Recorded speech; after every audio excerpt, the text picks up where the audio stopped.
ప్రతి ఇంట్లో బియ్యపు డబ్బాలో ఒక బుడ్డ glass, Gidda glass, steel glass ఉంటుంది. ఒక్కొక్క మనిషికి ఒక గ్లాసుడు చొప్పున సహజంగా కుక్కర్లో అన్నం వండటానికి బియ్యం పోస్తుంటారు. అంటే ఒక మనిషి ఒక గ్లాసుడు బియ్యం అన్నం తింటున్నారు. మరొక గ్లాసుడు బియ్యం అన్నం ద్వారా ఎన్ని క్యాలరీల శక్తి వస్తుందనే విషయానికి వస్తే, కేజీ బియ్యానికి 3500 శక్తి. కేజీ బియ్యాన్ని ఈ గ్లాసుతో కొలిస్తే 7 గ్లాసులు వస్తాయి.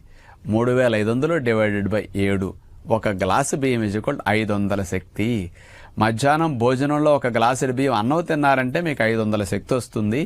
రాత్రి భోజనంలో మరో గ్లాసు బియ్యం తింటే మరొక 500 శక్తి వస్తుంది. 2 పూట్ల రైస్ తిన్నారంటే 1000 క్యాలరీల శక్తి మీకు లభిస్తుంది. బరువు తగ్గాలనుకున్న వారు, కొవ్వు షుగర్ తగ్గాలనుకున్న వారు ఇట్లా రైస్ని ఎక్కువ తింటే ఇవి తగ్గరు. కాబట్టి పుల్కా తింటే 2 పుల్కాల ద్వారా మీకు వచ్చే శక్తి 140-150 క్యాలరీల శక్తి మాత్రమే. కాబట్టి అన్నం మానేసి పుల్కాలు తింటే క్యాలరీస్ బాగా తగ్గిపోతాయి.